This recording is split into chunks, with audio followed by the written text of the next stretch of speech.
Edwige Alessandri. Malgré ses allures de bonne bourgeoise et de femme bien élevée, elle a été condamnée pour le meurtre de son mari, pour l'avoir abattu une nuit dans le lit conjugal d'un coup de fusil de chasse, et pour avoir ensuite maquillé son crime passionnel avec l'aide de ses enfants pour faire croire à un meurtre de rôdeur. D'ailleurs, son fils a avoué, son fils aîné l'a accablé, et c'est sans doute ce qui a convaincu les jurés. Le problème, c'est que le fiston s'est rétracté. Il prétend que ses aveux lui ont été extorqués par les gendarmes. Et depuis, un comité de soutien s'est créé qui crie à l'erreur judiciaire. Avec Edwige, il rêve aujourd'hui d'une révision. Pernes-les-Fontaines dans le Vaucluse. Madelagasqui, juillet 2000.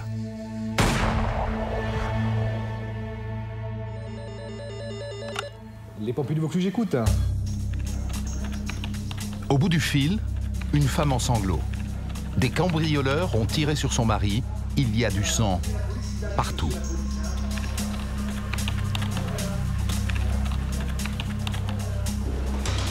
Deux équipes de pompiers et un médecin foncent sur place.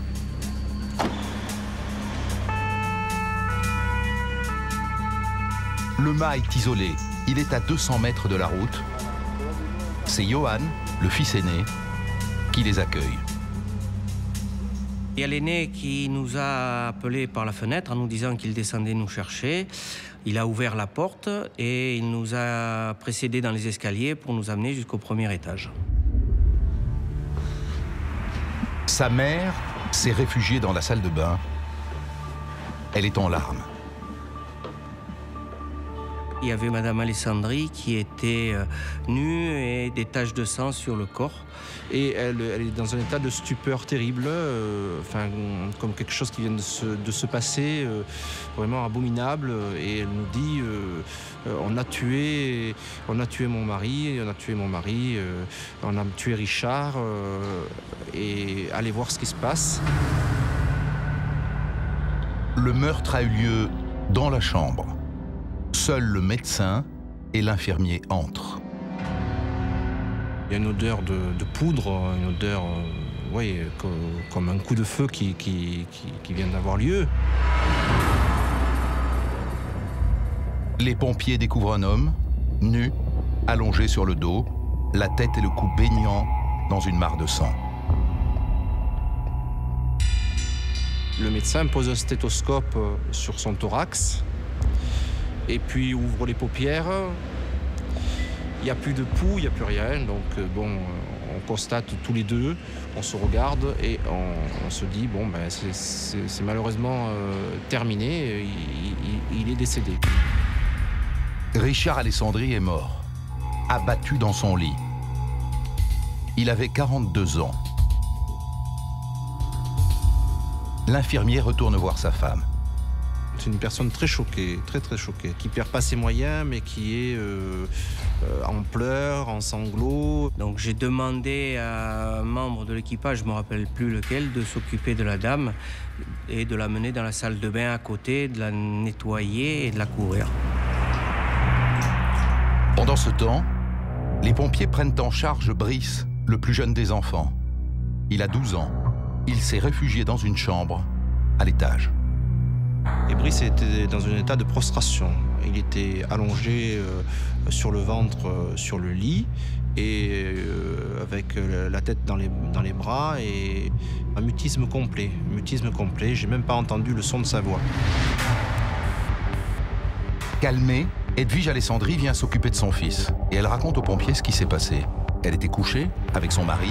Vers minuit, un bruit l'a réveillée. Elle a vu son mari assis dans le lit. Elle a entendu une très forte détonation et aperçu deux agresseurs. Ils sont rentrés, ils étaient deux, et il y en a un qui a dit « Merde, le coup est parti, cassons-nous vite ». Edwige est restée blottie contre son mari. Il perdait beaucoup de sang. Ensuite, elle s'est cachée au pied du lit. Et comme elle n'a plus rien entendu, elle est allée dans la salle de bain pour appeler les secours. C'est là que Johan l'a rejointe. Edwige Alessandri raconte aussi aux pompiers que son mari dirige le supermarché de la ville. Son commerce marche bien quelqu'un devait en vouloir à son argent. Ce qu'elle me dit, c'est que voilà, c'est pour très certainement aller faire ouvrir le coffre de l'Intermarché qui se trouve à quelques kilomètres de leur domicile, hein, de leur propriété, voilà. Parce qu'ils avaient une recette qui était assez conséquente, étant donné qu'il y avait le 14 juillet, et ça se comprend assez bien. Madame Alessandri ne comprend pas comment les cambrioleurs ont pu rentrer. Son mari verrouillait toutes les portes avant de se coucher. À moins qu'il ne soit passé par une des fenêtres du bas, celle qui ne fermait pas bien. Donc elle nous dit que très certainement, ils ont dû passer par le jardin et rentrer par la petite fenêtre qui donne sur l'évier de la cuisine, et donc pénétrer à l'intérieur de la maison et monter les escaliers et donc se rendre dans leur chambre, voilà, et repartir par le même endroit. Les gendarmes débarquent. Tout le monde les rejoint au rez-de-chaussée. En descendant, elle me fait remarquer qu'il y a de la terre et de l'herbe sur les marches d'escalier, et que très certainement c'était de l'herbe et de la terre du jardin par où ils étaient arrivés. Edwige Alessandri répète aux gendarmes ce qu'elle a déjà dit aux pompiers et ajoute que ce soir-là, avec son mari, ils ont regardé la télévision dans le salon. Vers 11h moins le quart, ils sont montés dans leur chambre. Ils ont fait l'amour. C'est vers minuit que son mari a été tué. Madame Alessandri n'arrive pas à donner une description précise de ses agresseurs. Tout, dit-elle, est allé très vite.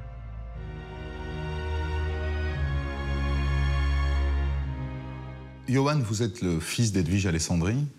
C'est donc vous qui avez ouvert la porte cette nuit-là aux pompiers. Vous pouvez me raconter ce qui s'est passé?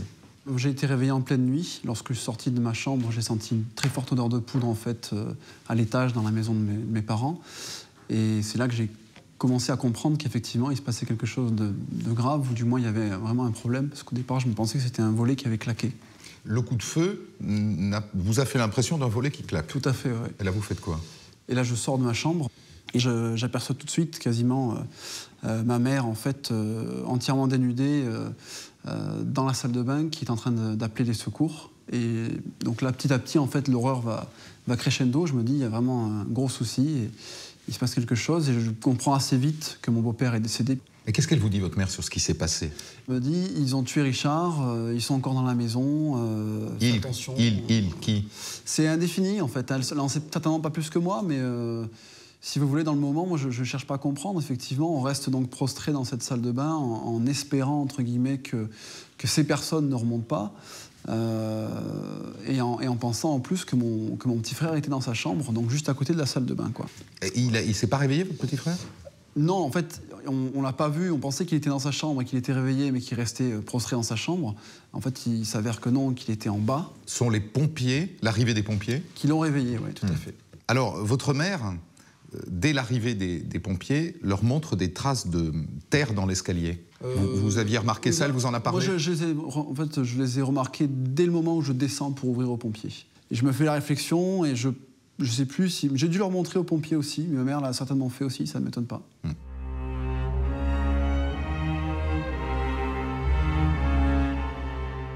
Loïc Alessandri, vous êtes le frère de Richard. Comment est-ce que vous apprenez sa mort? Je prends sa mort le matin par téléphone, c'était le lundi matin, et c'est l'ami d'Edwige qui me prévient par téléphone alors que j'arrivais à mon travail. Et elle vous dit quoi? Elle me dit qu'ils ont été attaqués à la maison et que mon frère était décédé. Une attaque contre votre frère, c'est un risque que vous aviez envisagé? Tout à fait, oui. C'est quelque chose que j'avais envisagé au magasin, parce que je savais que c'était des personnalités qui étaient quand même beaucoup en vue sur le secteur, parce qu'il avait un gros magasin, mais je n'ai jamais pensé qu'il pouvait être attaqué à la maison. Parlez-nous de lui. En fait, il s'est fait tout seul, quoi. Il a commencé dès tout jeune à avoir vraiment une prédisposition pour réussir dans les affaires. C'était un meneur d'hommes né. C'était quelqu'un de très affectueux, qui aimait sa famille. C'était quelqu'un d'extrêmement généreux. Il était capable de... Bon, voilà, il faisait profiter de sa réussite à tout le monde, en fait. Le lendemain, le corps de Richard Alessandri est autopsié. Il a été tué d'une décharge de chevrotine, du gros calibre. Pratiquement à bout touchant au niveau de l'épaule, très rapproché au niveau de l'épaule, puisqu'il y avait des résidus de tir au niveau de cette épaule. L'axe du tir se situe donc dans l'axe du corps, montant, prenant la partie externe de l'épaule et venant se terminer au niveau de la partie gauche du crâne, au-dessus de l'oreille. Dans le même temps, les TIC, techniciens en identification criminelle, examinent la chambre du couple. Le lit est maculé de sang. Près du corps, on retrouve une chaussette blanche, le doudou de Madame Alessandri. Au niveau des pieds de Richard Alessandri, sur le lit, des traces de terre. Au sol, un préservatif usagé. À l'entrée de la salle de bain, une poignée de porte au sol. Ensuite, les experts examinent les traces que Madame Alessandri et son fils ont remarquées dans l'escalier. On a effectivement des débris, divers débris, on a un peu de terre et on a un pétale de fleurs. À ce niveau-là, dans cette zone-là, on se contente à faire que des constatations visuelles. On ne fera aucun prélèvement du fait de la pollution amenée par les divers passages. En bas, quelque chose les frappe, tout de suite. La zone n'est pas du tout désordonnée. Tout est rangé, il n'y a rien de renversé. Il n'y a vraiment aucun indice qui nous permette de déterminer que quelqu'un est passé dans le noir, quoi, au risque de renverser ou de casser quelque chose. Et c'est bizarre, rien n'a été volé. On a un sac à main qui est sur le sol, pratiquement à l'entrée, qui n'est pas du tout désordonné. Tous les objets qui doivent se trouver à l'intérieur sont à l'intérieur. On a également une clé de voiture qui se trouve sur un buffet. Bon, c'est à portée de main, il suffisait de tendre la main et de la ramasser. Les experts s'intéressent ensuite à la fenêtre de la cuisine, celle qui fermait mal. Et ils y trouvent bien des empreintes. Celle du chat.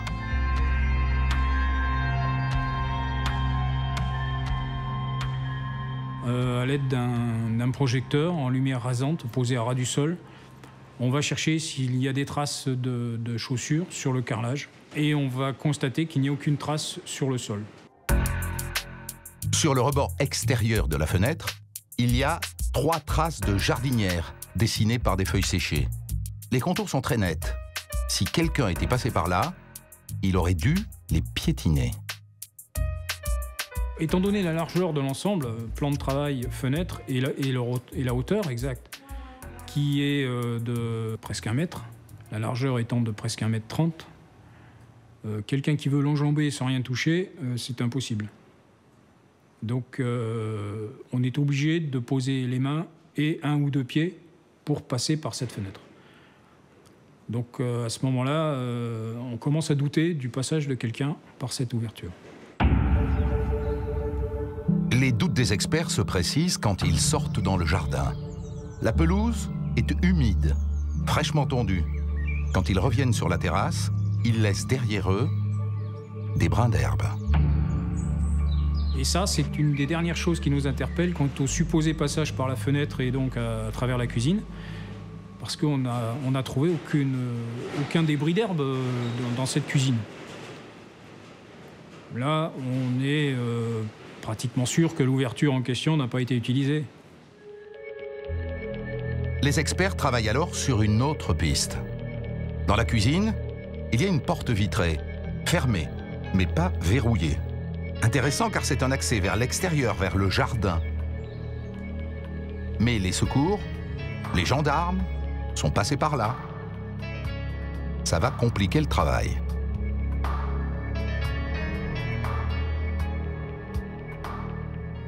On ne peut pas faire grand-chose puisque ce n'est pas gelé et ça a été pollué par toutes ces personnes, c'est quelques personnes qui sont passées. Aucun prélèvement n'est effectué à cet endroit. Les experts se concentrent sur le jardin, où ils retrouvent 3 empreintes de chaussures dont ils font le moulage. Mais ces 3 traces ne nous permettent pas de déterminer un cheminement particulier. C'est-à-dire qu'on n'a pas de sens de la semelle. Et en plus, elles sont relativement espacées et différentes. Donc on n'est même pas sûr que ce soit la même personne ou les mêmes chaussures qui les ont laissées.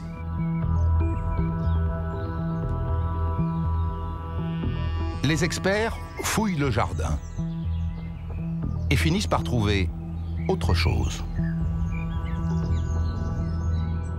Et on découvre deux mégots de cigarettes qui semblent assez anciens, mais qu'on va prélever quand même. On ne sait jamais ce que ça peut nous apporter au niveau ADN. Dans le même temps, les gendarmes interrogent les voisins. Personne n'a entendu de coup de feu, mais un voisin se rappelle d'un bruit de cavalcade dans l'allée. Sinon, personne n'a rien vu. Les gendarmes fouillent aussi la maison. La Gasquie a été récemment rénovée. C'est un vrai dédale. L'accessibilité au premier étage, s'il n'est pas compliqué, reste quand même assez difficile sur l'accès dans les chambres, puisqu'il faut savoir que la chambre de monsieur et madame Alessandri, pour pouvoir y accéder, on est obligé de passer par la salle de bain. Donc on entre dans la salle de bain et ensuite on entre dans la chambre du couple. Donc effectivement, de ce côté-là, il fallait quand même connaître les lieux.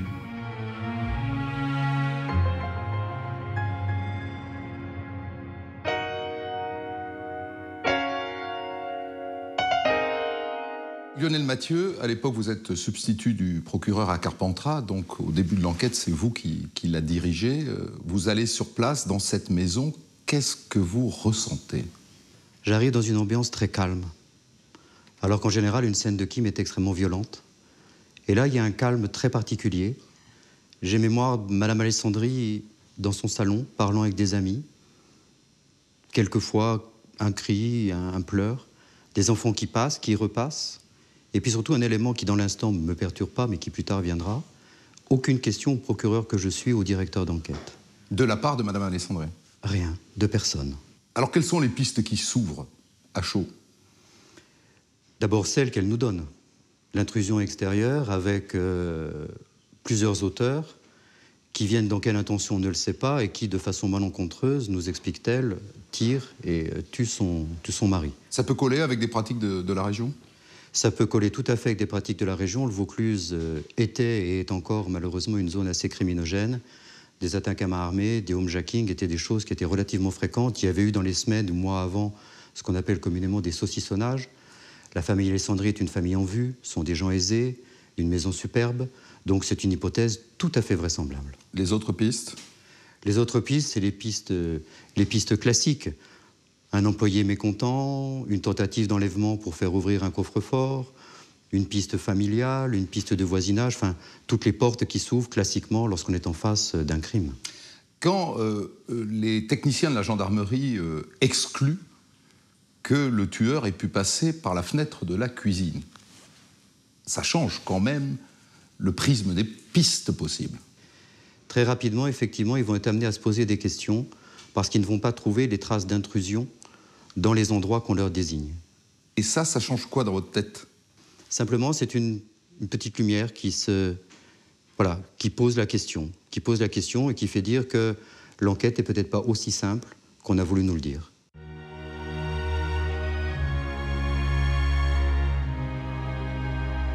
L'enquête n'avance pas. 1 mois et demi après la mort de Richard Alessandri, les gendarmes créent une cellule d'investigation qui réunit une douzaine d'hommes qui vont travailler à plein temps sur cette affaire. Et ils s'intéressent vite à un gamin de Pernes-les-Fontaines. Il a 16 ans, il vient d'être impliqué dans une autre affaire criminelle. Et on le suspecte dans cette affaire d'avoir fourni une arme pour un meurtre. Ce gamin, comme par hasard, a travaillé comme employé saisonnier chez Richard Alessandri. Le gamin habite chez ses parents. Les gendarmes vont l'interroger. Au cours de la perquisition dans sa chambre, lorsque nous entrons dans la pièce, immédiatement nous trouvons collé au mur l'article de presse sur lequel apparaît l'assassinat de M. Richard Alessandri. Premier élément. Deuxième élément, au cours de la perquisition, nous saisissons une paire de chaussures de sport. Les baskets sont de la même marque que l'empreinte retrouvée dans le jardin des Alessandri. Les chaussures sont envoyées au labo pour comparaison. Nous découvrons également une arme de chasse de calibre 12 avec des munitions. Donc bien évidemment, cette arme de chasse sera saisie, les munitions également, pour partir ensuite en expertise. Un fusil de chasse de gros calibre, comme celui qui a tué Richard Alessandri. Les gendarmes ont du lourd. Le gamin doit s'expliquer. Ni farouchement ce crime. S'il garde l'article de presse au mur, c'est parce qu'il a travaillé chez Richard Alessandri et donc il a gardé cet article-là, mais sans arrière-pensée. Il n'en démord pas, il ne sait rien. Et les résultats des expertises lui donnent raison. Il s'avérera d'entrée que les munitions que détient Barbara ne correspondent pas du tout avec les munitions qui ont servi à tuer M. Alessandri. Il apparaîtra par la suite, par les experts, que finalement, ce n'est pas cette arme-là qui a servi à tirer sur M. Alessandri. Enfin, l'analyse des chaussures disculpe définitivement l'adolescent. Les chaussures n'étaient pas les bonnes, puisque l'usure des chaussures découvertes chez Barbara était plus importante que l'usure de l'empreinte qui avait été relevée chez M. et Mme Alessandri, c'est-à-dire dans le jardin de M. et Mme Alessandri. L'adolescent n'est pour rien dans le meurtre. Retour à la case départ. Voilà une piste qui se referme. Les autres portes se referment elles aussi, les unes après les autres. Reste la piste familiale. Dès le début, la famille Alessandri a été mise sur écoute. Et les gendarmes apprennent des choses intéressantes. Richard et Edwige se sont rencontrés à la fac. À l'époque, elle était mariée, mais Edwige s'ennuyait avec son mari. C'était une femme ambitieuse. 2 ans plus tard, elle a revu Richard Alessandri. Elle a trouvé en lui son alter ego. Il aimait énormément travailler, il était ambitieux, il aimait bien, il ne se contentait pas de ce qu'il faisait, il fallait toujours faire mieux, il était en permanence sur un challenge. Vous voyez, c'est quelqu'un qui avait besoin d'avoir un challenge pour se sentir exister. Edwige divorce et s'installe chez Richard avec son fils de 2 ans, Johan. Richard aimait bien Johan et je pense que Johan aimait bien Richard aussi.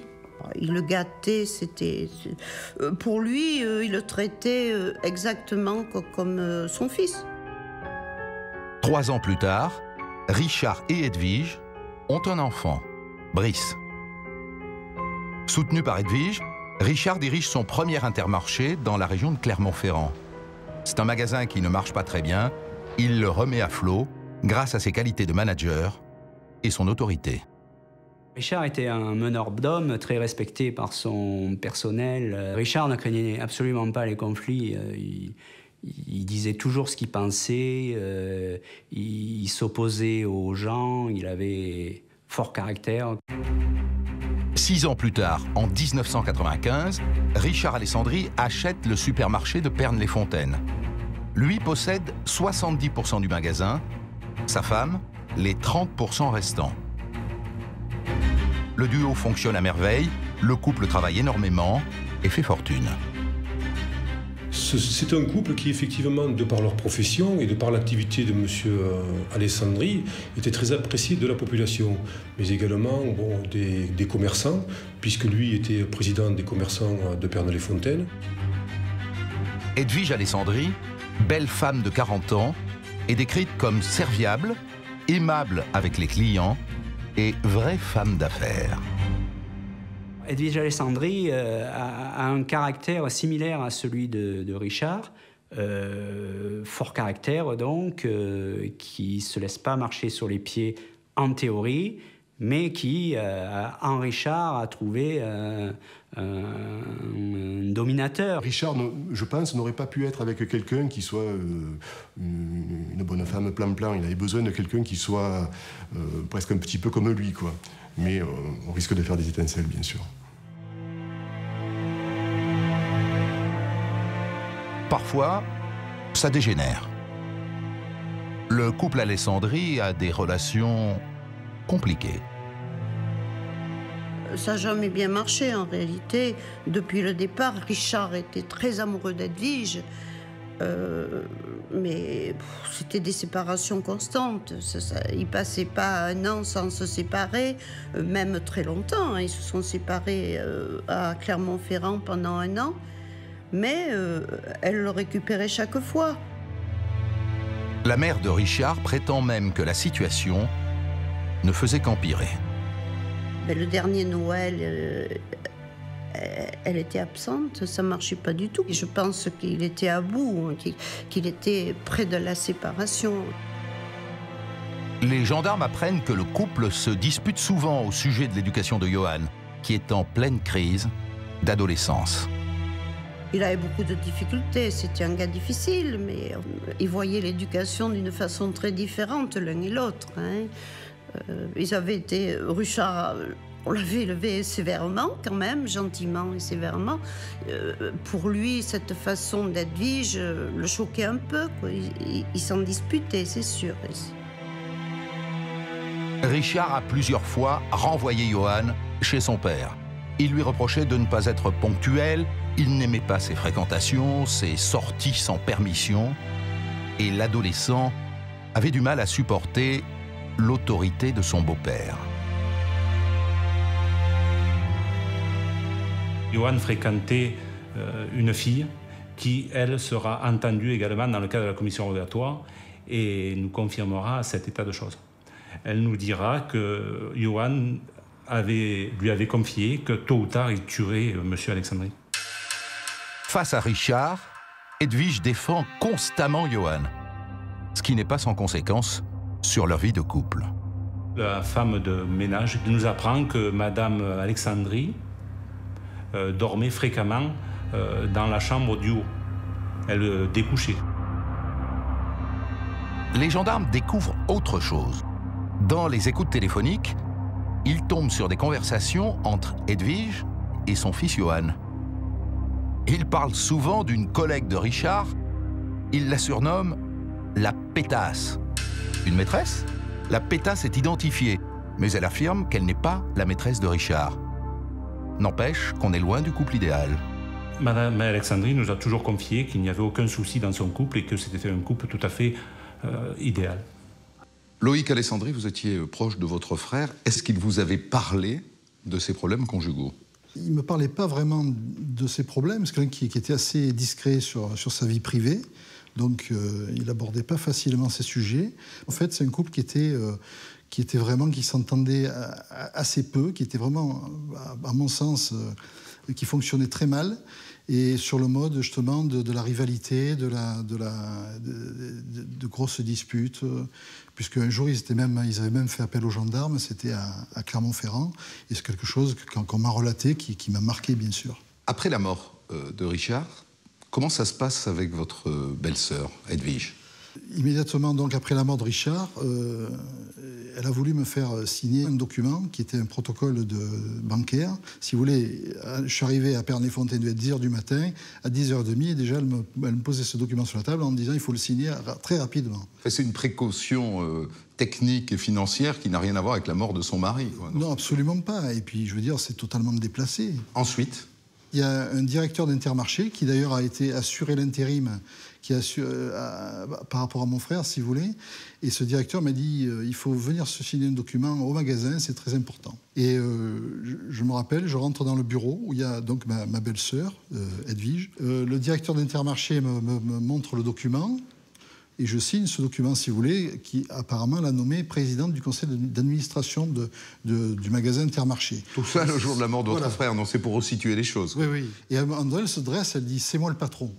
Et elle le dit sur un ton qui ne prête pas ambiguïté, si vous voulez. Donc c'est moi le patron.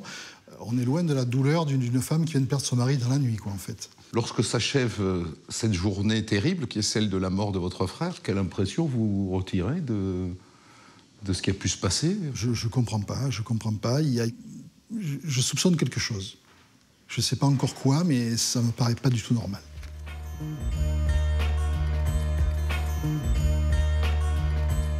Les gendarmes sont de plus en plus intrigués par le comportement d'Edwige Alessandri. Quand 3 mois après la mort de son mari, le médecin légiste apporte un nouvel éclairage sur la nuit du drame et une nouvelle porte s'ouvre. Le directeur d'enquête est intrigué par certains clichés du cadavre de Richard Alessandri. Il sollicite l'avis du légiste qui n'était pas présent lors de la levée du corps et qui n'avait pas ses photos au moment de son autopsie. Lorsqu'on regarde ces photographies, on s'aperçoit qu'au niveau du visage, qui est largement ensanglanté, nous avons des zones géométriques qui sont dépourvues de sang, de façon inexpliquée. Il s'agit des zones qui sont situées au niveau des paupières et d'une zone triangulaire qui est située au niveau du cou. Pourquoi n'y a-t-il pas de sang, comme sur le reste du visage? Alors, sans être formel, on a pensé que la position du cou avait protégé une partie donc, de cette région de l'écoulement sanglant et que après que l'écoulement se soit produit, la tête avait été défléchie et avait découvert cette région donc, qui apparaissait non ensanglantée. Donc, le corps a été bougé et les traces de terre retrouvées au pied d'Alessandri confortent cette observation.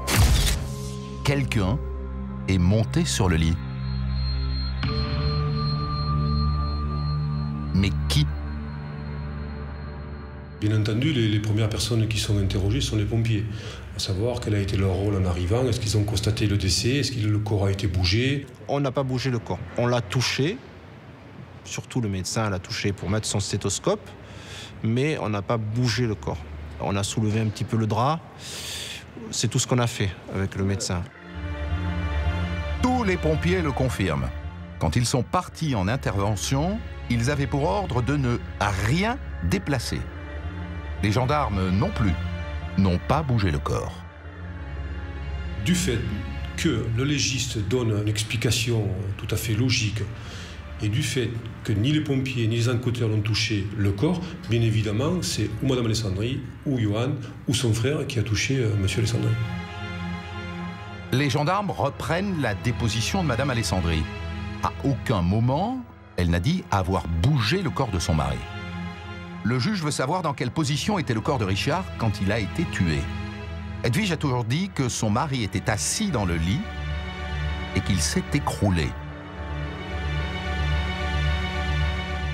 Alors, 3 mois après le meurtre, le juge organise une mise en situation. Un gendarme tient le rôle de Richard dans la chambre du couple.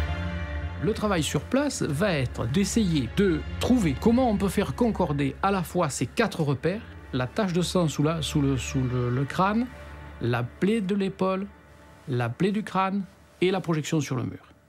Et nous apercevons à ce moment-là que nous avions un tireur qui était dans la ruelle gauche du lit, qui s'était approché du corps, qui avait donc déclenché son tir au moment où la victime était en train de se relever. C'est-à-dire qu'elle avait décollé son épaule du plan du lit et qu'elle avait également décollé sa tête du plan du lit comme pour regarder son agresseur. Et à ce moment-là, nous avions une linéarité qui était parfaite entre la plaie de l'épaule, la plaie au niveau du crâne et les projections sur le mur et l'écoulement perpendiculaire au crâne. C'était la seule position que l'on pouvait proposer comme scénario expliquant le tir. Pour le légiste, Richard Alessandri était donc couché en chien de fusil et il se relevait légèrement en tournant la tête quand il a été tué. Et ça contredit la version de Mme Alessandri qui dit que Richard était assis sur le lit. Autre chose, Edwige dit qu'elle a entendu des cambrioleurs dire « Merde, le coup est parti, tirez-vous !» Les gendarmes tirent un coup de fusil dans la chambre. Et nous ferons un relevé de bruit dans la chambre au moment d'un coup de feu, qui se révèle à 128 à 136 décibels. Pour vous donner une idée, c'est le réacteur d'un avion au départ. Le bruit est assourdissant. Madame Alessandri n'a pas pu entendre les cambrioleurs se parler. Cette démonstration jette aussi le doute sur la version de Brice. En bas, les experts enregistrent la détonation à 110 décibels. Brice a toujours dit qu'il dormait dans le salon et qu'il n'avait pas entendu le tir.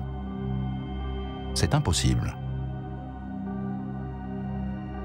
Une dernière chose intrigue les gendarmes. Les constatations d'éthique et nos vérifications sur les photographies permettent de s'interroger sur la présence de ce qu'on appelle un doudou, parce que Madame Alessandri se promenait toujours avec une chaussette, et ce doudou est posé sur la tache de sang sur le lit. Aucune trace de sang n'est présente sur ce doudou. A-t-on mis ce doudou sur le lit pour faire croire qu'Edwige était bien couchée aux côtés de son mari? Décidément, les Alessandri cachent beaucoup de choses.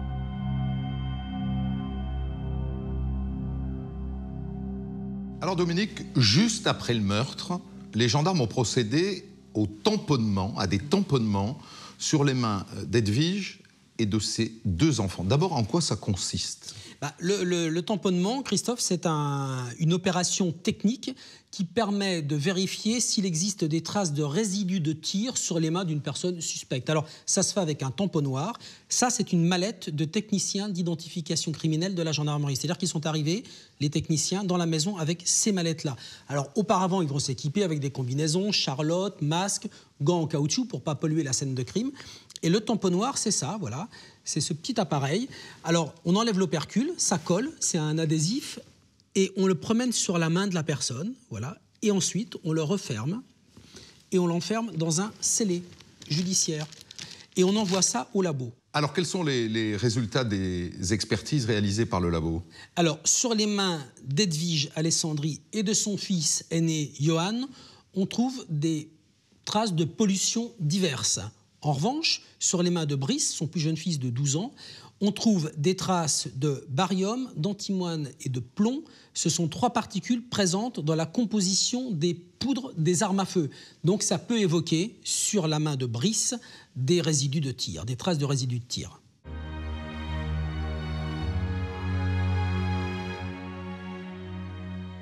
Lionel Mathieu, quand vous apprenez que Brice a des résidus de tir sur les mains, ça ouvre quelle porte, ça? Ça n'est pas là non plus une certitude comme quoi il a participé de près ou de loin au meurtre de son père. Ça vient ajouter une question, c'est-à-dire comment cet enfant qui nous dit être dans la pièce du bas, dans un duvet, se trouve être effectivement sur ses vêtements et surtout sur ses mains et sur ses 2 mains avec des résidus de tir. Pour être clair, quand vous apprenez cela, est-ce que vous commencez à soupçonner Madame Alessandri? Soupçonner, non. Ce serait trop fort. Se dire que quelque part, elle nous cache quelque chose qui n'est pas forcément d'ailleurs le fait que ce soit elle qui soit à l'origine du meurtre, oui. En tout cas, vous avez maintenant suffisamment d'éléments pour que ces 3 victimes soient placées en garde à vue. Le juge d'instruction les place en garde à vue avec l'accord du parquet que je représente à l'époque, parce qu'il y a trop de questions techniques, scientifiques, des contradictions même dans les déclarations qui sont faites par Madame Alessandri et par ses enfants sur l'emploi du temps de cette soirée, font qu'effectivement, il va falloir passer par la coercition, et donc effectivement, on démarre cette mesure.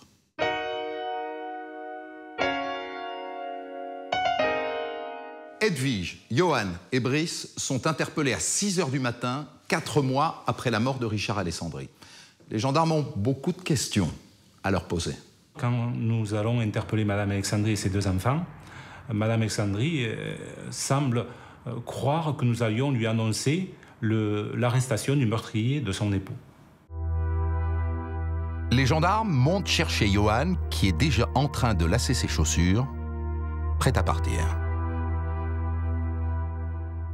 Ce garçon qui se voit notifier une mesure de garde à vue reste impassible. Il dit « Ok, j'arrive ».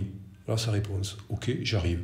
Continue de lasser ses chaussures, il se lève et nous suit tranquillement, sans laisser transparaître une quelconque émotion. À la gendarmerie, Edwige est placé en garde à vue. Johan aussi, il a 17 ans. Brice, lui, n'en a que 12, il est seulement en rétention. Les interrogatoires commencent simultanément. Edwige Alessandri raconte comment son mari a été tué. Madame Alessandri, lors de cette audition-là, est abattue. On peut s'imaginer vraiment la scène qu'elle a pu subir, le choc qu'elle a pu subir à ce moment-là. Les gendarmes ont des soupçons, mais ils entrent dans son jeu. Par moments, nous lui laissons des temps de repos pour qu'elle se remette un peu de ses émotions. Est-ce du cinéma? Nous lui laissons le temps, nous la prenons tranquillement. Et puis, petit à petit, les gendarmes commencent à lui opposer les constatations des experts et du légiste pour qui le corps a été bougé. Madame Alessandri, à un moment donné, nous dit même que scientifiquement, nous avons raison, mais qu'elle dit la vérité. Dans le même temps, la garde à vue de Johan se passe normalement. Il répète ce qu'il a déjà dit au début de l'enquête. Rien de neuf. Quand, vers 15h30, Brice, le petit frère, lâche un élément nouveau. Le soir de la mort de son père, ses parents se sont disputés au sujet de Johan. Richard ne voulait pas que Johan parte en week-end avec ses copains. Les gendarmes ignoraient cette dispute. Et elle a peut-être tout déclenché. Ils réentendent Edwige qui maintient qu'il ne s'est rien passé d'anormal ce soir-là. Le sentiment que nous pouvons en avoir, c'est que Madame Alessandri s'est donné une conduite à tenir et qu'elle croit à son mensonge. Les gendarmes interrogent alors Johan au sujet de cette dispute. Lui semble plus ébranlé. Il perd son assurance. On lui dit, comment se fait-il que vous déclarez qu'il n'y a pas eu de dispute le soir lorsque vous rentrez de la mer, alors qu'il ressort une dispute éclatée entre vos parents et vous-même. Donc là, il se dit, tiens, comment se fait-il qu'ils sont au courant de ça? Johan sent qu'il va falloir faire attention. Visiblement, il est sur la défensive. Johan semble gêné. Ces réponses, si elles sont très réfléchies, seront quand même visiblement embarrassées. On sent qu'il ne croit pas à ce qu'il dit. Il donne une version, mais il n'est pas convaincu de sa réponse. Johan finit par reconnaître que ses parents se sont disputés. C'est tout. Les gendarmes n'en tirent plus rien. À 21h30, les auditions se terminent, la rétention de Brice est finie, il rentre chez des amis de sa mère. La garde à vue d'Edwige et de Johan est prolongée, ils vont passer la nuit en cellule. Au moment où on lui explique qu'on va le descendre dans la cellule pour qu'il puisse se reposer, on lui explique également qu'il y a 2 cellules, donc il occupera, lui, la première cellule, et la seconde sera vraisemblablement occupée par sa mère un petit peu plus tard. Donc il refuse catégoriquement. En fait, il ne voulait pas avoir de contact avec sa mère. Les gendarmes acceptent que Johan n'aille pas en cellule. Il va rester dans le bureau de sa garde à vue, où il peut se reposer et dîner. Un climat de confiance va s'installer de nouveau. On va lui amener à manger, on va aller au McDo chercher donc, son dîner. Les conversations s'engagent sur des sujets divers hors procédure, je dirais. Et donc, on parle de choses diverses tout à fait calmement. Et donc là, il a retrouvé sa façon de parler qu'il avait en début de garde à vue, c'est-à-dire posé et calme. Dans la nuit, Johan discute avec les gendarmes. On est toujours hors interrogatoire. Vers 4h30, après 22 heures de garde à vue, il se confie à l'un des gendarmes. Et l'enquêteur qui est avec Johan donc, sort de la pièce et vient nous trouver et nous dit « Johan veut s'expliquer, il faut acter ». Donc je retourne dans la pièce où se trouve Johan et qui là, donc effectivement, donne une toute autre version de celle qu'il avait avancée jusqu'à présent. En fait, Johan accuse sa mère du meurtre de son beau-père, Richard Alessandri.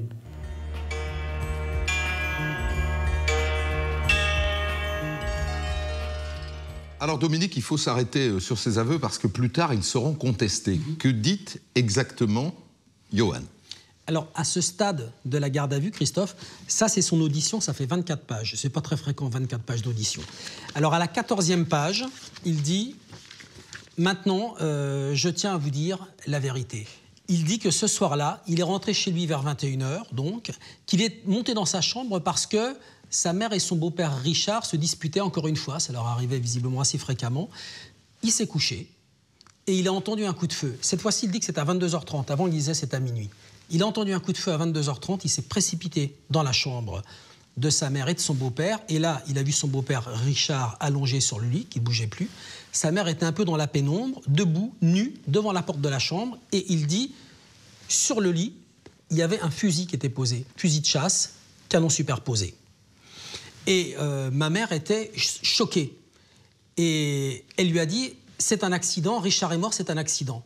À ce moment-là arrive Brice, le petit de 12 ans. Johan dit, avec ma mère, on s'est mis devant la porte pour pas qu'il rentre et pour qu'il ne voit pas ce qui se passe. Et on lui a expliqué que son père était mort, que c'était un accident et qu'il fallait absolument que la famille reste soudée, qu'on ne sache pas ce qui s'était passé. Et c'est là qu'ils inventent cette histoire de malfaiteurs qui arrivent dans la maison. Alors, lui dit, je suis descendu dans la cuisine, j'ai ouvert la fenêtre de la cuisine pour faire croire que quelqu'un était rentré par ici. On a débarrassé le plan de travail. Ensuite, on est sorti à l'extérieur avec mon frère. On a enlevé les géraniums qui étaient posés sur le rebord de la fenêtre. Mon frère est allé chercher de la terre dehors. Je ne sais plus si c'est moi qui lui ai demandé ou s'il l'a fait de sa propre initiative. De la terre et une feuille de cerisier qu'il a posée dans les escaliers en faisant croire que les malfaiteurs auraient pu apporter ça sous les semelles de leurs chaussures. Ma mère est descendue nous rejoindre. Elle m'a donné le fusil en me demandant de le faire disparaître. Et j'ai pris le fusil. Je suis sorti de la maison, je l'ai posé sur une haie de lauriers. J'ai senti que le fusil s'enfonçait dans les lauriers. Je suis rentré dans la maison, il donne cette version-là, et il dit, maintenant, j'ai décidé de vous dire la vérité, ma conscience a pris le dessus, je n'aurais pas pu vivre longtemps avec ce fardeau. En clair, Johan accuse sa mère, et il affirme que son frère et lui ont modifié les lieux avant l'arrivée des gendarmes. Et à 00h30, sa mère a téléphoné à la gendarmerie. L'interrogatoire de Johan dure plus de 2 heures. Il semble soulagé de s'être confié. Les explications que donne Johan à ce moment-là viennent conforter tous les éléments que nous avions déjà. Donc visiblement, Johan ne ment pas, il relate les faits tels qu'ils se sont passés. Toutes les constatations qui ont été faites jusqu'à présent recoupent ces déclarations. Le lieutenant Roland reprend l'interrogatoire de Madame Alessandri et lui annonce que son fils l'accuse du meurtre de son mari. Lorsque nous mettrons en face de Madame Alessandri les aveux de son fils, celle-ci dira à plusieurs reprises que Brice et Johan sont des menteurs. Madame Alessandri en reste là. Elle ne comprend pas les accusations de son fils, tout juste consent-elle à s'expliquer sur la dispute. Après de multiples questions, Madame Alessandri reconnaît que le soir, il y a eu une dispute entre elle et son époux au sujet de Johan et de Brice. Mais elle ne lâchera plus rien. Madame Alessandri nous dit « Je vous prouverai que je dis la vérité et j'irai jusqu'au bout ». La garde à vue se termine. Sur la base des déclarations de Johan, les gendarmes recherchent maintenant l'arme et retournent fouiller le jardin. Donc nous retournons sur les lieux et effectivement, à l'endroit que nous désigne Johan, nous voyons donc cette haie en question, mais nous ne découvrons aucune arme.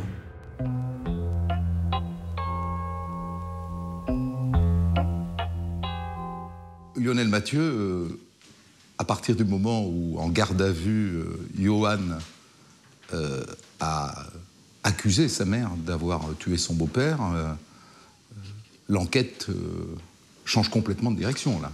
C'est un coup de tonnerre. C'est un coup de tonnerre auquel on ne s'attendait absolument pas. C'est crédible pour vous? Enfin, les aveux de Johan sont crédibles, ils sonnent justes? Ils sont crédibles parce qu'ils ne sont pas donnés de façon abrupte, comme ça, en arrivant « Ah ben j'ai quelque chose à vous dire ». Il y a du temps qui va se passer, et puis tout à coup, à un moment, il dit « Je vais vous dire la vérité ». Et il démarre, et j'ai encore mémoire des pages, parce que ce sont des pages qui se succèdent, sans aucune question, sans aucune interruption de la part des enquêteurs. C'est un flot. C'est un flot. Un flot de paroles. C'est un flot de paroles avec des détails que seule une personne qui a été témoin de ce qu'il décrit peut donner. Il y a un point quand même qui est gênant, c'est qu'il dit avoir caché l'arme qui a servi à tuer son beau-père dans la haie. Or, on ne la retrouve pas dans la haie, cette arme-là. Pourquoi il aurait menti là-dessus? Est-ce qu'il a menti? Le soir des faits, il n'y a aucune suspicion contre quiconque. Ce sont des victimes qui sont là. Les techniciens d'investigation criminelle, les enquêteurs se ciblent sur la maison, sur les abords immédiats. C'est une hypothèse que j'émets là. Où était cette arme précisément? Quelle possibilité a-t-il eu, à quel moment, de l'enlever et de la mettre plus loin? Personne ne le sait que lui-même. Le fait que vous ne retrouverez jamais l'arme pose quand même un problème à l'accusation, non? Il pose un problème, oui et non, parce que on apprend que Richard Alessandri avait plusieurs armes. Et on n'en retrouvera qu'une seule. Donc il y en a qui ont disparu. Est-ce que dans celle-là, il y avait celle qui a été utilisée? Personne ne pourra le dire. Donc, du coup, cette absence, oui, on peut considérer qu'elle affaiblit. On peut aussi considérer, si vous voulez, qu'elle rentre, je dirais, dans le paysage naturel des explications que nous donne ce garçon. À la fin de ces gardes à vue, qui est mis en examen? Edwige Alessandri va être mise en examen à la fin du mois de novembre. On va faire la somme, à ce moment-là, de tout. Il y a ce que dit Johan, et puis il y a tout le reste. Il y a les non-dits, il y a les contradictions d'Edwige Alessandri, y compris même d'ailleurs au vu des explications de son fils. Cet ensemble de choses fait qu'il y a les indices graves et concordants, les charges qui justifient la mise en examen. Que Brice n'ait pas été inquiété, on le comprend, il n'a que 12 ans. Jamais ne se pose la question de mettre Johan en examen Le juge d'instruction, pour des raisons qui lui appartiennent, c'est la rançon de son indépendance, il faut la respecter, n'estimera jamais nécessaire de l'envisager. En tout cas, ça ne paraissait pas fondamental à l'époque d'impliquer ce jeune mineur, il avait 17 ans et demi à l'époque, dans ce drame. Mais 6 jours plus tard, coup de théâtre. Johan, 6 jours après vos déclarations en garde à vue, vous écrivez au juge.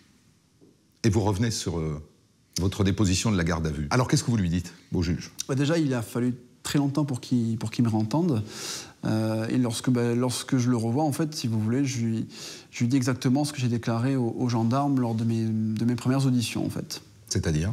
C'est-à-dire que je lui refais, en fait, tout le récit de ce que j'ai pu voir et ressentir lors de la nuit du meurtre. Et en lui expliquant qu'effectivement, pour moi, c'était des personnes extérieures à la famille qui étaient venues rentrer dans la maison et qui avaient tué votre beau-père. Qui avaient tué mon beau-père, je pense par accident. Voilà. Et j'ai dit ça. Voilà. Donc là, pour le coup, vous innocentez votre mère? Ah oui, bien sûr, tout à fait. Mais alors, comment vous expliquez au juge que vous avez pu l'accuser et que maintenant vous l'innocentez? Alors, si vous voulez, je lui explique. Après, il veut l'entendre ou pas, mais je lui explique mes conditions de garde à vue, comment j'ai pu perdre pied et être un petit peu manipulé par les gendarmes et par leurs techniques. C'est quoi les techniques des gendarmes qui vous auraient fait avouer quelque chose qui n'est pas vrai? Disons que c'est un petit peu des façons de procéder dans le timing, de ne pas vous laisser dormir. Voilà, c'est leur métier après, hein. Ils sont assez forts, quoi. C'est-à-dire que vous avez vécu l'expérience de faux aveux? Tout à fait, oui, tout à fait. D'aveux qu'on m'a fait construire en fait sur des éléments que je ne pouvais pas avoir à ma connaissance, donc qui m'ont été donnés au cours de la garde à vue, quoi. Vous avez l'impression que le juge vous croit? Non, dès le départ, en fait, j'ai pas eu un sentiment d'objectivité énorme de la part du juge, donc j'ai l'impression que le juge ne me croit pas du tout, quoi. Johan accuse les gendarmes d'avoir fait pression sur lui et de lui avoir suggéré ses réponses. À aucun moment on a forcé Johan à dire ce qu'il ne voulait pas dire. Aucune pression de la part des enquêteurs et de ma part en particulier sur ce garçon. Pas de pression psychologique, pas de menace ou quoi que ce soit. Les gendarmes soulignent que Johan a avoué dès sa première journée de garde à vue, au bout de 22 heures, dans le respect de la procédure. Il a eu tous ses temps de repos, il a pu s'alimenter. Tout s'est passé le plus normalement possible, je dirais, en matière de garde à vue. Les gendarmes ne s'expliquent pas la rétractation de Johan. Alors ils épluchent les écoutes téléphoniques. Et là, ils comprennent. Son père, notamment, lui a demandé à plusieurs reprises de se rétracter.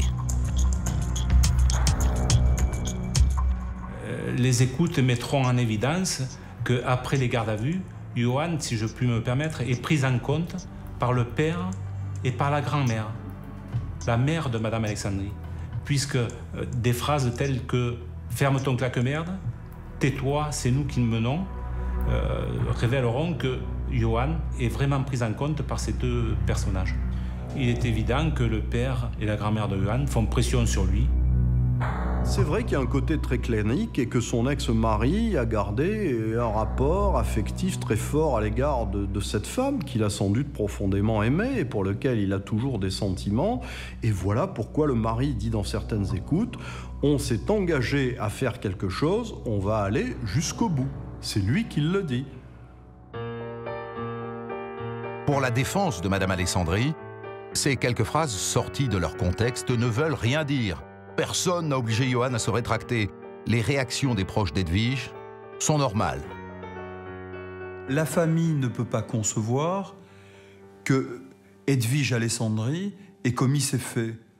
Et en conséquence, la famille ne peut se rendre qu'à une réalité, c'est que Johan a menti dans le cadre des déclarations qu'il a faites à la gendarmerie. Après, pression ou pas pression, que celui qui ment se rétracte est une attitude normale. Johan, beaucoup pensent que vous avez subi des pressions de la famille entre le moment où vous avez été en garde à vue et le moment où vous revenez sur vos déclarations, qu'on vous a convaincu de changer votre témoignage pour innocenter votre mère. Qu'est-ce que vous pouvez répondre à ça? C'est certain qu'il y a eu une incompréhension parmi mon entourage qui ont cherché à comprendre ce qui se passait. Effectivement, ils en ont parlé certainement entre eux, mais moi, je n'ai subi aucune pression particulière pour revenir sur mes déclarations. Pour moi, ma mère a toujours été innocente. C'est plutôt quelque chose qui est venu de moi. On m'a simplement conseillé un avocat, mais c'est moi qui voulais faire cette démarche-là assez rapidement, quoi. Vous aviez des contacts avec votre mère? Vous avez cherché à la voir en prison ou pas? Oui, tout à fait, cherché à la voir. Ça n'a pas été possible? Non, ça n'a pas été possible, et ça a été encore plus paradoxal que j'avais pu être en contact avec elle pendant 4 mois entre le moment du meurtre et le moment de notre garde à vue. Donc, si vous voulez, il n'y avait pas de raison particulière, en tout cas à nos yeux, de m'empêcher de voir ma mère, quoi. Oui, mais si j'ai vous pas pu aviez dû la voir. monter un scénario ensemble, vous l'auriez monté pendant cette période. Exactement. Mais il est vrai que je ne l'ai pas vue pendant... j'ai plus la durée exacte, mais ça a été plus d'1 an, quoi. Lionel Mathieu, 6 jours après ses aveux en garde à vue, Johan fait marche arrière. Il dit que les gendarmes ont fait pression sur lui pour qu'il avoue. Ça tient? Pour nous, ça ne tient pas. Ça ne tient pas pour 2 raisons. Tout d'abord, la nature même, le flot, pour reprendre votre mot, avec lequel il s'exprime avec une spontanéité qui est absolument bouleversante et désarmante. La deuxième chose, c'est que la famille ne le sait pas, le juge d'instruction a ordonné des écoutes téléphoniques. On sait que son père de sang vient le chercher au sortir de la garde à vue et que quelques temps après, dans la journée même, le père a des conversations téléphoniques dans lesquelles il retrace l'émotion de son fils et les explications que celui-ci lui a données. Premier élément. Et qui confirme les aveux. Maman a tué. C'est ce qu'il dit au téléphone. C'est ce qu'il dit. Le témoin principal vient de se rétracter. Ça fragilise pas un peu le dossier, ça? Non, le dossier n'est pas faible, puisque l'on sait que, en tout cas c'est ce que l'on a toujours soutenu, que c'est de façon contrainte qu'il a été amené à se rétracter par un premier petit courrier, puis par une lettre plus singulière une vingtaine de jours après. Durant l'instruction, à plusieurs reprises, vous avez entendu Edwige Alessandri au moment où elle est interrogée par le juge d'instruction. Vous êtes souvent là, dans le cabinet du juge. Quelle impression elle vous fait? Je me souviens de cette femme ruisselante de larmes, suppliant le juge d'instruction de la croire et disant « J'aimais mon mari, j'aime mon mari ». C'est quelque chose d'extrêmement bouleversant. Dans le sentiment qui était le mien à l'époque et qui est toujours aujourd'hui, ça n'est pas fin. C'est vrai. C'est vrai. Elle l'aimait. C'est pas pour ça qu'elle l'a pas tué. C'est pas pour ça qu'elle l'a pas tué. dans le contexte très particulier qui est décrit par son fils. Johann, il ne faut pas l'oublier, a toujours parlé d'accident. Alors si Edwige a tué son mari par accident, quel était le mobile de cette colère qui se termine par un accident? On ne peut être que dans des hypothèses. Alors il y a eu l'hypothèse du mobile financier qui à un moment a été privilégiée. Il y a une autre hypothèse qui est mienne, qui rejoint d'ailleurs les témoignages des enfants sur cette dispute extrêmement violente de la soirée qui se prolonge dans la chambre. Qu'est-ce qui se passe à l'intérieur? Quelle exaspération a fait qu'elle en est venue à ce geste? Personnellement, et j'en reste toujours convaincu, on est dans une dimension passionnelle.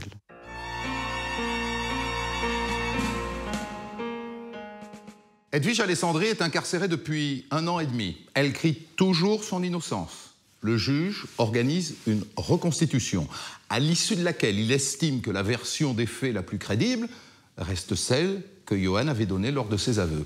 Pourtant, Edwige et son avocat répètent qu'il s'agit d'un crime de cambrioleur. Pour étayer cette thèse, les avocats d'Edwige embauchent un détective privé. Jean-François Abgral est un ancien gendarme réputé pour avoir traqué Francis Holm et Émile Louis. Il accepte de travailler sur le dossier Alessandri qu'il trouve bourré de failles. Par exemple, il ne comprend pas que les gendarmes retiennent la première déposition d'Edwige alors que les pompiers l'ont découverte en état de choc. Une victime de stress post-traumatique, c'est une effraction psychique en relation avec la mort, c'est-à-dire qu'on a eu très peur, on a cru qu'on allait mourir, ou on a vu quelqu'un mourir. Ça entraîne des signes cliniques qui sont la froideur, la fixation, l'oubli. Et cette personne-là, elle a tout ça. Donc il est évident que face à des enquêteurs qui n'ont pas cette sensibilité-là ou cette formation-là, ça pose problème. C'est-à-dire qu'ils ont interprété son comportement comme étant des signes de manipulation, de mensonges. Pour le privé, Edwige Alessandri ne ment pas. Plus il fouille le dossier, plus il trouve des incohérences dans l'enquête. Selon le scénario des gendarmes, c'est Edwige qui a tiré. Elle devait donc avoir de la poudre sur les mains au moment où elle a appelé les secours.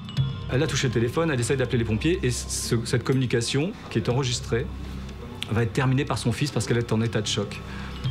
Et son fils, Johann, n'a pas de résidus typiques de tir. Or, on sait qu'un tireur qui a des résidus typiques de tir va les transmettre sur tout ce qu'il touche. Donc le téléphone, son fils. Ça veut dire qu'elle n'a pas tiré. Et Abgral remet aussi en cause les aveux de Johann. Pour lui, il a avoué lors d'une garde à vue particulière. Ses aveux ne sont pas circonstanciés. Je prends par exemple le fait qu'il dit qu'il a pris l'arme après le crime et qu'il est allé la cacher dans une haie. Or, on va faire des prélèvements sur ses mains et il n'est pas porteur de résidus typiques de tir. C'est impossible qu'il n'en ait pas. Il a touché une arme qui a tiré. Autre problème, les gendarmes n'ont jamais retrouvé cette arme. Johann dit qu'il a mis le fusil dans une haie, qui est une petite haie, qui n'est pas une haie de frontière avec un autre jardin, mais qui est une haie dans le jardin, laquelle haie a été examinée, fouillée le lendemain des faits par les TIC, les techniciens en identification criminelle, qui vont aller au point de saisir des mégots et des traces de pas par moulage, donc ils sont méticuleux, et ils ne voient pas un fusil qui serait posé comme ça à hauteur, parce que Johann n'est pas grand, hein. C'est incohérent. Le détective Abgral vient conforter l'hypothèse du cambriolage. Il recense les agressions commises dans la région au moment du meurtre de Richard Alessandri. Et il y en a. La thèse du cambriolage et du braquage de la famille est possible, et non seulement il est possible, il s'inscrit dans un climat criminologique. C'est-à-dire que tout autour de ce secteur de Pernay-Fontaine, il y a des commerçants qui ont déjà été braqués, en tout cas en 2000, par au moins 3 auteurs. Mais monter sur un braquage, ça ne s'improvise pas. Donc ça suppose une équipe de malfaiteurs, un repérage, des moyens, donc des véhicules, des affaires, parce qu'on ne vient pas braquer des gens sans rien, enfin avec des armes comme ça sous le bras, donc il faut un sac, il faut des liens, donc ça suppose des séquences dans un scénario. Et dans ces séquences, il y a des étapes qui vont laisser des traces. Est-ce que je vais trouver toutes ces traces-là autour de la maison? Ben oui. Ces traces, ce sont les empreintes de pas, les mégots dans le jardin. Ils signent une intrusion. Abgral va plus loin. Il imagine un scénario qui explique pourquoi la fenêtre de la cuisine est ouverte, pourquoi les pots de fleurs ont été déplacés. Pendant qu'il y en a un qui pose le bac de fleurs pour essayer de rentrer, les autres essayent des ouvertures. Et à partir de là, il y a une ouverture qui est libre à côté, une porte-fenêtre avec une poignée, porte-fenêtre non verrouillée, ce qui a été constaté, et un bac de fleurs qui a été déposé. T'occupes pas, c'est ouvert, et tout le monde passe par la porte ouverte. Donc on a un commencement d'exécution d'un côté et une introduction dans les lieux de l'autre. Pour le privé, les cambrioleurs sont passés par la porte vitrée de la cuisine, au pied de laquelle les experts n'ont pas pu faire de relevé. Quant aux traces de terre et aux pétales de fleurs retrouvés dans l'escalier, il a une explication.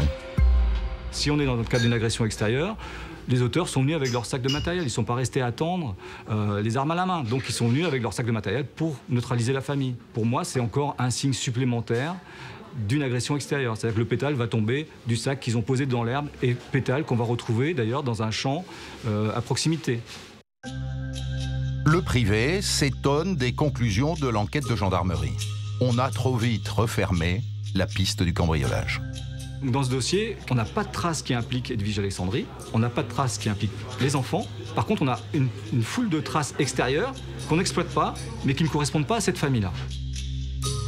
L'avocat d'Edwige Alexandri reprend le travail d'Abgral pour étayer sa demande de libération.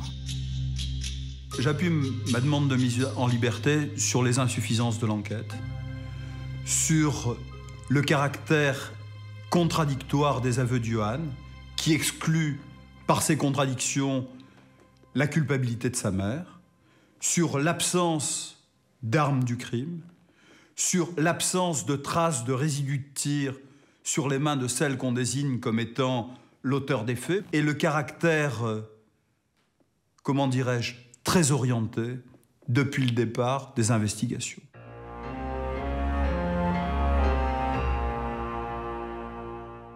L'avocat d'Edwige Alexandri multiplie les demandes de remise en liberté. Et le 28 août 2002, après 21 mois de prison, la chambre d'instruction de la cour d'appel de Nîmes accepte de la libérer sous contrôle judiciaire. Pour Edwige Alexandri, c'est une première victoire.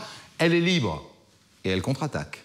L'affaire Alessandri qui agite la riche campagne d'Avignon. Edwige Alessandri, 42 ans, elle est soupçonnée du meurtre de son mari. Après 2 ans de prison, elle vient d'être libérée et elle est bien décidée à faire mener ses propres investigations. Edwige Alexandri martèle son innocence et appuie la contre-enquête de son détective privé. Les gendarmes se sont trompés. Je me demande comment ils ont pu penser ça, quoi. Je veux dire, ils avaient tous les éléments pour aller plus loin, pour chercher ailleurs que ma piste, enfin, il me semble. Je veux dire, ils sont allés au bout de rien du tout. Avec Jean-François Abgral, Edwige Alexandri a ressassé la nuit du drame.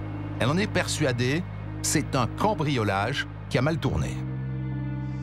Quand le coup de feu est parti, le gars a dit merde, mais c'était un merde de regret, je sais pas si on peut dire ça, mais je veux dire, c'était pas ils n'étaient pas venus pour ça, quoi. Je veux dire, ils n'étaient pas venus pour tuer Richard. Merde, le coup est parti, tirez-vous, tirez-vous. Elle aimait Richard, elle n'avait aucune raison de le tuer. Elle espère que l'enquête va aboutir et que l'on va enfin retrouver les tueurs. Qu'un jour, on puisse me dire, on les a arrêtés, quoi. C'est pas une revanche ni une vengeance, hein, loin de là. Mais c'est ce à quoi on a droit. L'instruction dure encore 3 ans, sans avancer. Et le 17 janvier 2006, 5 ans et demi après la mort de Richard Alessandri, le procès d'Edwige s'ouvre en Avignon. L'accusé comparaît libre. Le procès Alessandri est très attendu. L'accusée s'est exprimée dans la presse, elle a répété son innocence. Du coup, beaucoup doutent de sa culpabilité. Dès l'ouverture des débats, la présidente de la cour d'assises donne la parole à l'accusée. Submergée par l'émotion, elle dit « Je ne comprends pas ce qui s'est passé. Moi, je n'ai jamais tué Richard. » Tout de suite, on est surpris par la posture qu'elle va adopter, parce qu'on s'attend à une femme forte, une femme d'affaires, qui gère un Intermarché avec son mari, une femme solide. Et on se rend compte d'une dame qui est prostrée, qui est plus pleurnicharde, qui est géniarde. La présidente lui conseille de se calmer. Il y a 9 jours de procès Elle aura tout le temps de s'expliquer. Ensuite, c'est le grand déballage. La vie du couple est passée au crible. Le couple est un couple de façade, c'est-à-dire que vis-à-vis de la petite bourgeoisie locale, le couple voulait donner l'impression d'une certaine cohésion, d'une certaine union, d'une certaine entente, mais que dans l'intimité, ça se passait différemment. Des proches de Richard viennent redire que le couple était au bord de la rupture. Edwige, elle, reconnaît juste quelques disputes. Elle va dire que c'est des disputes qui sont liées par rapport à son premier fils, à Johan. Le couple se disputait par rapport à l'éducation du fils, et qu'il n'y avait pas de mésaventure et de mésentente entre eux. Peut-être qu'un plat volé, elle s'en souvient plus trop. Elle dit que c'est anecdotique, il n'y a pas grand-chose. Faux, dit Maître Monneret. Edwige soupçonnait Richard de la tromper. Ils ne dormaient plus ensemble. Elle était en train de le perdre. Richard Alessandri favorise beaucoup à cette époque-là sa propre famille. C'est-à-dire qu'il donne de l'argent à sa mère pour combler un certain nombre de dettes qu'a sa mère. Il finance une clinique vétérinaire au profit de son frère. Et ça, c'est quand même révélateur que Richard avait fait un choix, celui de sa propre famille, au détriment de sa femme. L'avocat d'Edwige n'est pas d'accord. Il n'existe pas la preuve que Richard voulait quitter sa femme. Et le mobile financier ne tient pas. Elle n'avait économiquement aucun intérêt à ce que son époux, qui était un homme en pleine activité, un homme qui savait gagner de l'argent, et beaucoup d'argent, n'avait aucun intérêt à ce qu'il disparaisse. À la mort de Richard, c'est Brice, son fils, qui a hérité. Et si c'était une question d'argent, Edwige aurait mieux fait de divorcer. La Cour s'intéresse maintenant à la nuit du meurtre. L'avocat de la famille Alessandri reprend les constatations des experts. Il n'y a pas de sang sur le téléphone, alors qu'Edwige en avait encore sur les mains quand les pompiers sont arrivés. Donc si elle a du sang sur les mains, comment se fait-il que le téléphone n'ait pas été contaminé par ce sang, puisqu'elle prétend avoir téléphoné immédiatement? Ça signifie que le sang, elle l'a eu sur les mains nécessairement après avoir téléphoné, prévenu les secours, et ça s'est fait dans un second temps, dans une entreprise, donc de modification de scène de crime. Argument, contre-argument. Pour montrer qu'il était possible d'entrer dans la maison sans laisser de traces, l'avocat d'Edwige Alessandri utilise même les aveux de Johan, ceux qui accusent sa cliente.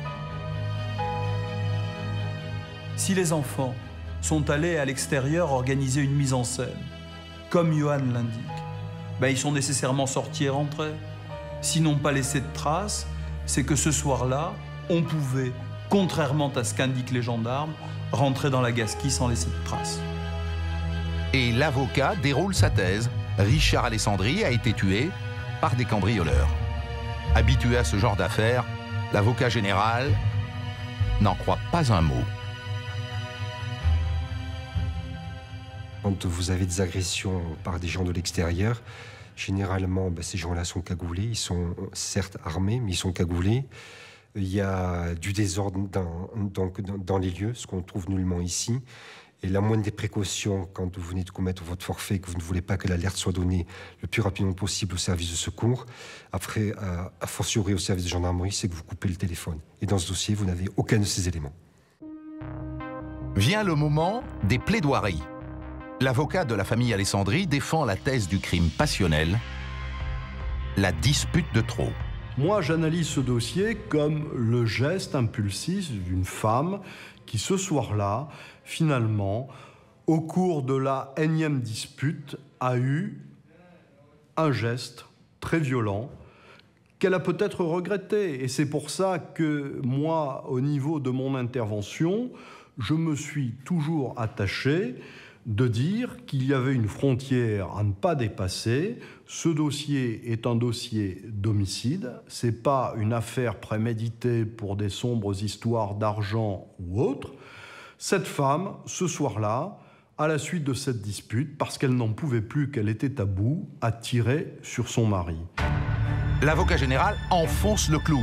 Pour lui, il ne s'agit pas d'un cambriolage, les conclusions scientifiques le prouvent. La coupable est dans le box.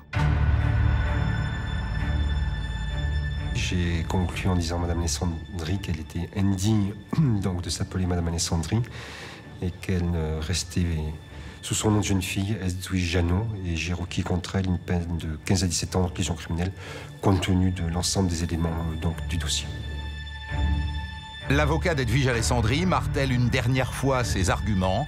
Il plaide non coupable. Ma plaidoirie, c'est l'insuffisance de l'enquête, c'est l'absence de mobile, c'est l'absence d'armes du crime, c'est le caractère explicable des aveux, ou plus exactement de l'accusation par Johan de sa mère, et puis c'est essentiellement pour rappeler que les enquêtes mal faites aboutissent à des verdicts imparfaits. Et qu'un verdict imparfait, c'est un verdict de doute et c'est un verdict d'acquittement. Les avocats ont été brillants, les débats vifs, les délibérés sont longs, 7 heures. Edwige est reconnue coupable du meurtre de son mari et de modification de la scène de crime. Elle prend 12 ans.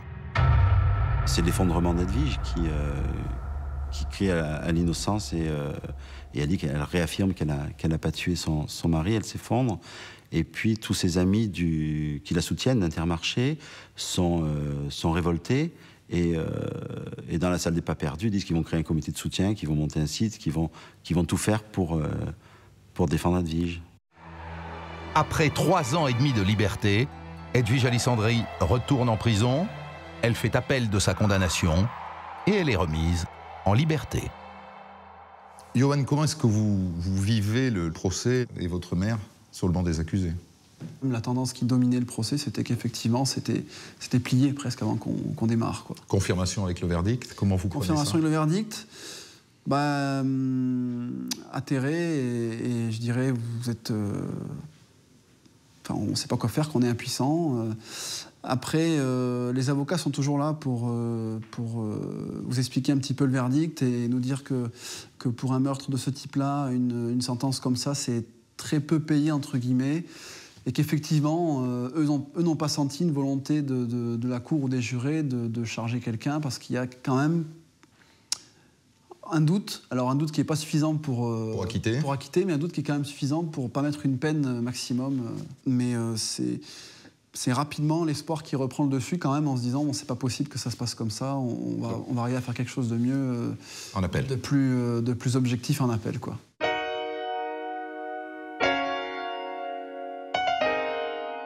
Maître Thierry Lévy, vous entrez dans l'affaire après la première condamnation et dans la perspective du procès en appel.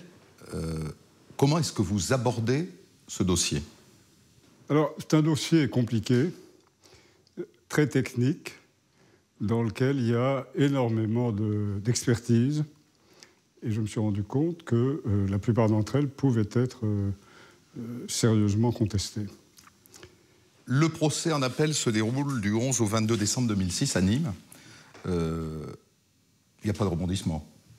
C'est une quasi-copie conforme du premier procès. C'est un peu différent, je crois, parce que Mme Alessandri a pu s'exprimer à Nîmes alors qu'elle ne l'avait pas fait à Avignon. Et elle-même a eu le sentiment qu'elle était beaucoup mieux écoutée. Le résultat n'a pas été à la hauteur de nos espérances. Puisque le verdict est le même. Hein. Le verdict est le même, oui. Et là, il se passe quelque chose qui est assez rare, assez naturellement, puisque c'est la dernière carte à jouer. Edwige Alessandri se pourvoit en cassation. Et le pourvoi est accepté, le procès est cassé, le verdict est cassé. Sur quelle base? Le directeur de l'enquête avait prétendu lire les notes qu'il avait préparées pour fournir à la Cour et aux jurés des explications.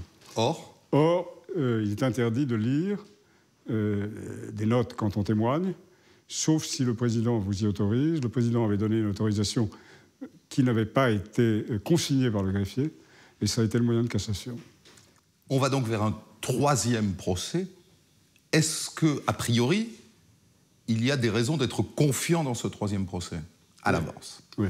On s'était aperçu que les conclusions du rapport concernant les bruits, l'acoustique, l'effet que provoque un coup de feu sur la capacité auditive d'une personne étaient très exagérés dans le rapport de l'enquête judiciaire. Donc vous pensez-vous que l'expert qui dit qu'elle est provisoirement rendue sourde par le coup de feu et qu'elle ne peut pas avoir entendu ce que disait le tueur...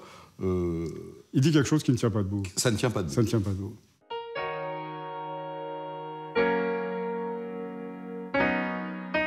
Le troisième procès débute à Lyon le 9 février 2009. Edwige Alessandri sait que c'est sa dernière chance. Une fois de plus, Edwige Alessandri se présente libre devant la cour d'assises du Rhône. Depuis la mort de son mari, il y a 9 ans, elle a passé 33 mois en prison et c'est la 3e fois en 3 ans qu'elle passe devant une cour d'assises.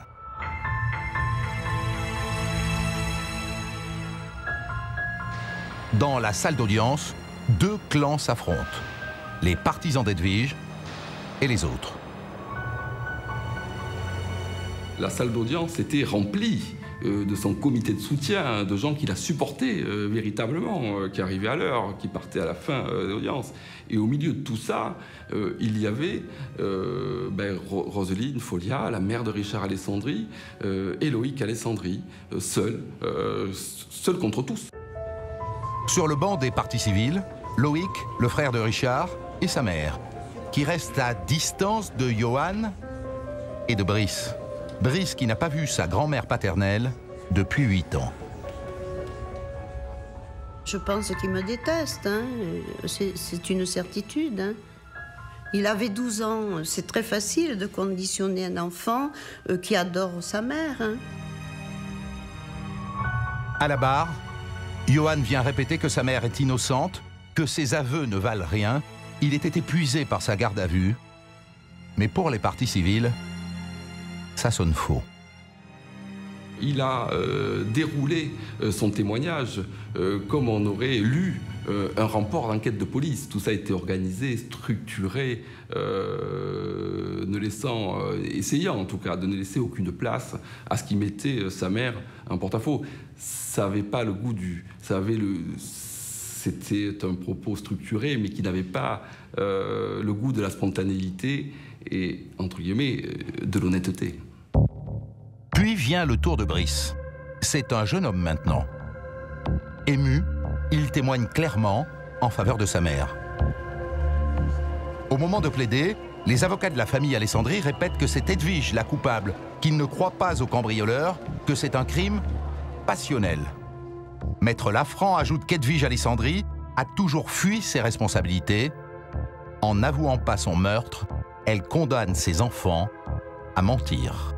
Les enfants étaient dans une situation impossible, qu'on leur avait interdit de dénoncer leur mère. Donc l'idée, c'était condamner la coupable. Vous libérerez les enfants du mensonge. Ils ne peuvent pas continuer à vivre dans ce mensonge. C'est quelque chose d'impossible. Vous en faites des complices du crime de leur mère. Après les plaidoiries des parties civiles, Edwige Alessandri est inquiète. Il faut que je sauve ma peau, je veux dire, oui, il faut que je sauve ma peau. Je suis là en me disant, pourvu que les gens me croient, pourvu que les gens me croient. C'est ça, quand je dis sauver ma peau, c'est pourvu qu'on me croie, pourvu qu'on me reconnaisse innocente et non coupable, quoi. Je veux dire, c'est surtout ça.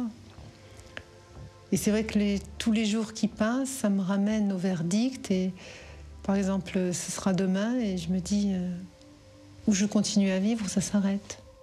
Maître Lévy, arrive l'heure de votre plaidoirie. Vous allez plaider pendant 2 heures à ce 3e procès. Qu'est-ce que vous dites? Dans cette affaire, il y a 2 questions. Quelqu'un est-il entré dans la maison? Première question. Deuxième question. S'il est établi que personne n'a pu entrer dans la maison, c'est quelqu'un de la maison qui a tué Richard Alessandri. Et là, on est devant un élément de doute qui n'a jamais cessé. il y a 3 personnes dans cette maison. Il y en a au moins 2 qui peuvent tuer Richard Alessandri. Edwige et son fils aîné. Edwige et son fils aîné. Vous dites ça? Oui, bien sûr. Pendant votre plaidoirie? Bien sûr. Mais tout le monde l'a pensé. Tout le monde.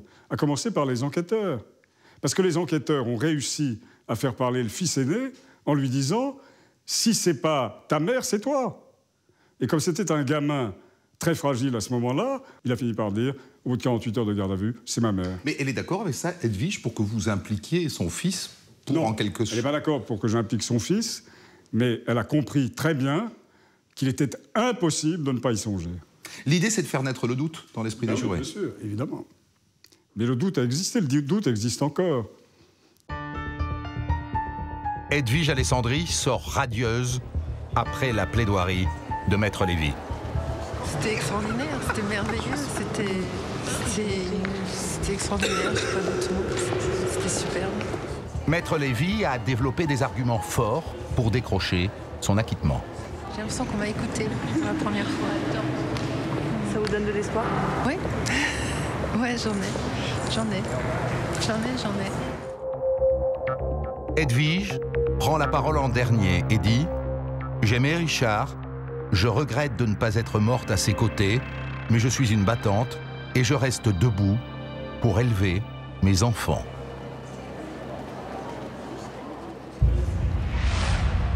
La cour se retire pour délibérer. Le clan d'Edwige est confiant. Les enfants sont détendus. Mais le temps passe. 5 heures, 6 heures, 7 heures. Et le doute s'installe. L'audience reprend. Le verdict tombe. Coupable. Edwige Alessandri écope de 10 ans de prison. Elle s'affaisse dans son box et fait un malaise. Ses fils vont l'enlacer une dernière fois. Et puis, Edwige prend la direction de la prison des femmes de Saint-Étienne. Loïc Alessandri, quel est votre sentiment à la fin du processus judiciaire? Ces 3 procès qui se terminent donc par 10 années de prison pour votre belle-sœur. Alors, mais il faut savoir que le jugement se fait par un jury populaire. Ce sont des gens qui sont, à mon avis, pas du tout compétents pour régler ce genre d'affaires. C'est-à-dire pour vous, 10 ans, c'est pas assez? Non, c'est pas assez. Ça correspond pas. Ça correspond à un meurtre peut-être passionnel. Ça correspond à un meurtre accidentel. Ça correspond pas à un meurtre, une mort donnée volontairement, vraiment dans l'esprit de tuer et de récupérer ensuite et l'argent et le pouvoir.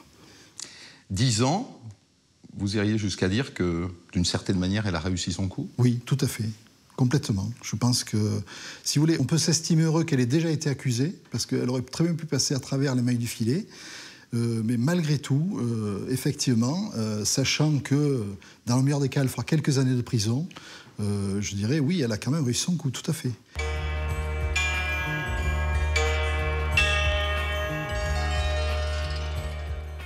Maître Lévy, dans cette affaire, et malgré une triple condamnation devant la cour d'assises, Edwige Alessandri continue de dire qu'elle est innocente et elle a réussi à rassembler des gens autour d'elle pour faire valoir cette idée. Est-ce qu'elle vous a demandé de faire des démarches pour que cette condamnation soit révisée?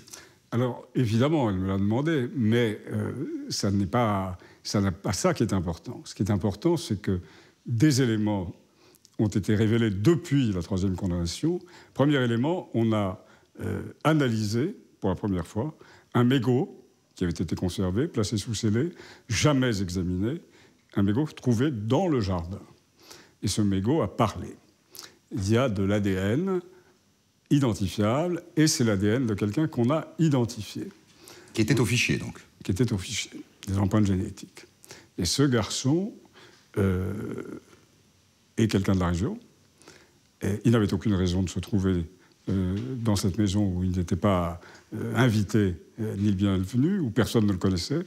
On a un lien entre ce mégot et cette personne, et on attend une explication.